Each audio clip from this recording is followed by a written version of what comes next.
presented by Shivansh Padhy.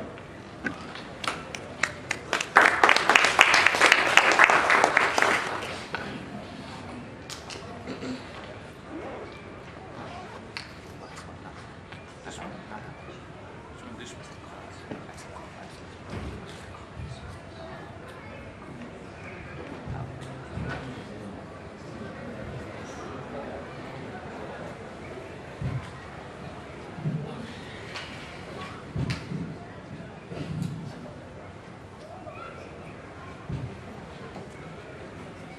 Hello, namaskar. My name is Shivansh Padhy, and I'm here to present you Boundless Energy's first project, the Living Tech.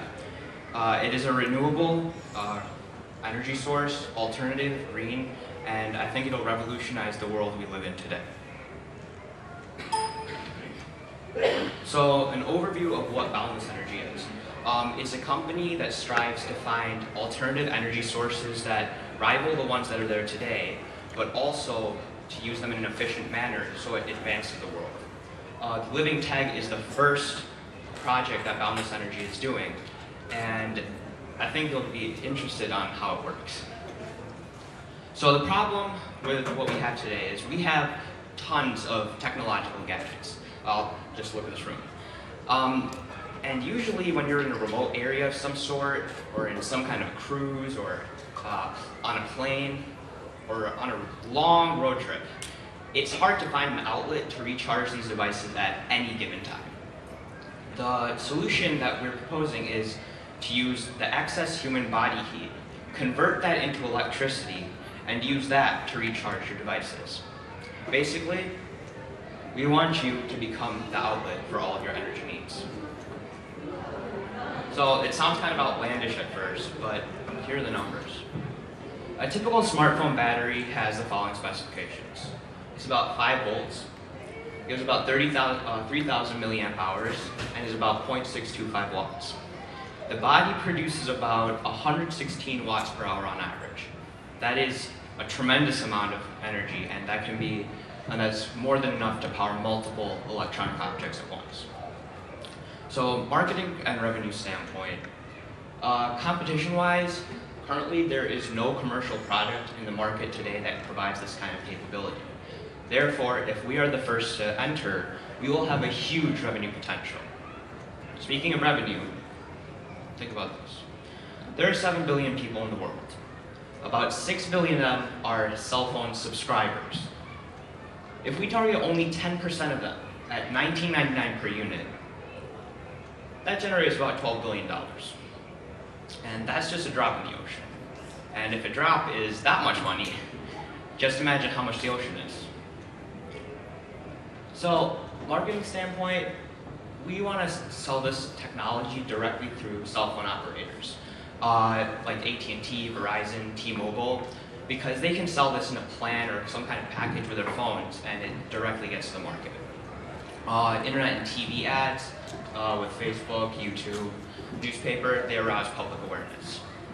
In addition to that, we want to license this technology to cell phone manufacturers like Nokia or Motorola, because they can integrate this technology right into their phones. So the conversion rate of the heat to electricity is much faster and much more efficient. So potential markets, I've got divided into 4 categories. The last one is a bit special. The first one is phase 1. This is the first year of initial release. It's only in the US and is primarily targeted at cell phone consumers, consumers in the areas of cell phones, MP3 players and iPods, digital cameras and laptops. The reason to this is because everyone uses these kind of technology every single day. It would be the most useful thing to put forward. After phase 1, we move to year 2, or phase 2. In this phase, we move on to the rest of North America. We expand to Central and Latin America as well, and Europe. In addition to this, we also incorporate other medical devices, such as hearing aids or pacemakers, and emergency lighting systems in rooms or buildings. Phase 3 is all about getting to the global market and getting everyone to buy our product. In addition to that, we include a couple more gadgets like walkie-talkies, emergency radios, camping kits, flashlights, portable DVD players. So it rounds off the list of how many things our technology is compatible with. The fourth one, well, Phase 4 and Phase 5, I've grouped into a category I like to call the future. Phase 4 is more of integrating this technology into fire departments and room and home heating.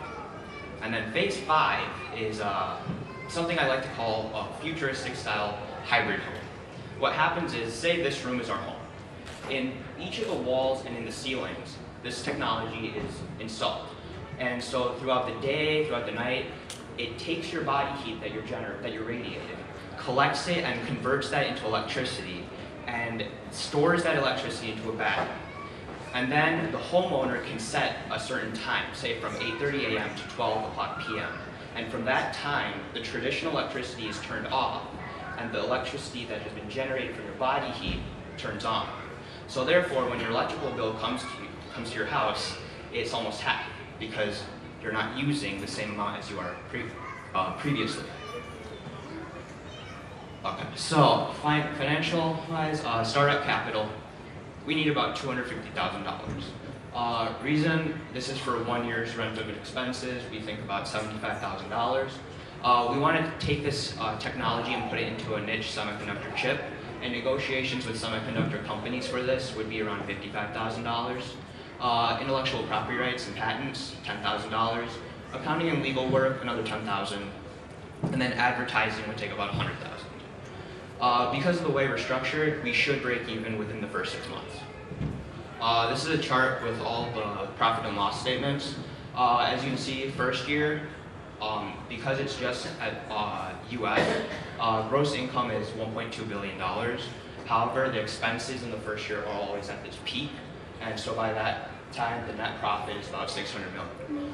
However, if you look at it, it goes from 600 million to around 2 billion in the second year. The third year, it goes to around 5 billion, then 10 billion, and then around 14 billion. And that happens because every year, the expenses go lower and lower because the efficiency becomes higher and higher.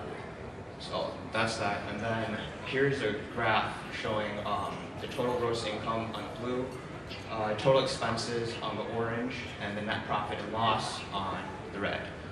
Each one starts off steadily, but then shoots up exponentially because of the growth rate.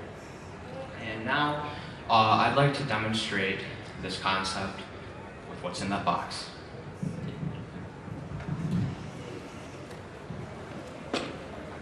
I'm just going to do it on the table because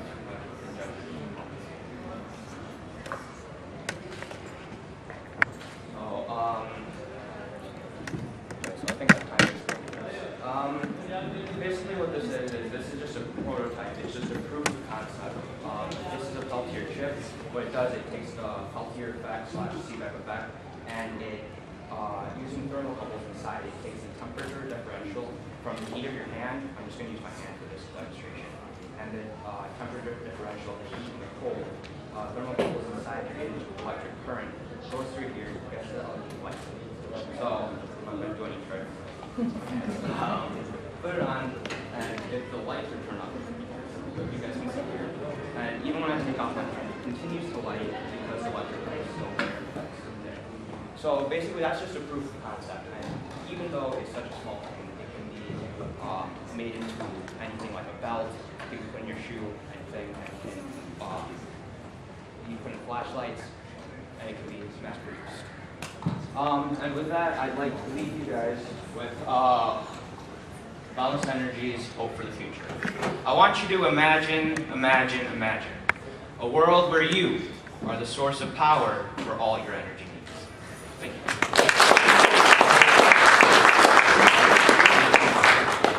Time for questions? Brilliant idea, for sure. I think this is stretching the imagination, and I think you have come up with something that could be actually a reality someday. If I thought the previous presentation was ambitious, I think yours is 10 times as ambitious. The question is, how much heat is generated, or how much energy is generated per hour from this prototype, have you done any calculations regarding that? I haven't had much time to calculate things like that. If you're asking how long it would take to recharge something, it wouldn't take much longer than it would for a regular USB. Say if it's a iPod to connect it to a laptop, the same amount of time that it would take, it should take around the same amount of time from, say, a belt. But calculation-wise, how much is converted per hour, I just haven't gotten into that. Sorry. Oh, that's okay. Is there anyone else who's actually doing this? Currently, there is no one else doing this kind of thing. You can search that up for yourself. Which is why I previously said that I think if we're the first to come to the market, that creates a huge revenue jump because no one else is there to compete with you. Of course, there's the other like solar energy, but because it's a new type of energy, people are going to be way more interested. Shivansh, first of all, this is an excellent idea out of the box. So your thinking is excellent, I would say. You're not thinking a classical way. So that's where it will take you a lot of places. Have you done a study on what is the energy conversion efficiency? How much energy you're giving into the system to get a little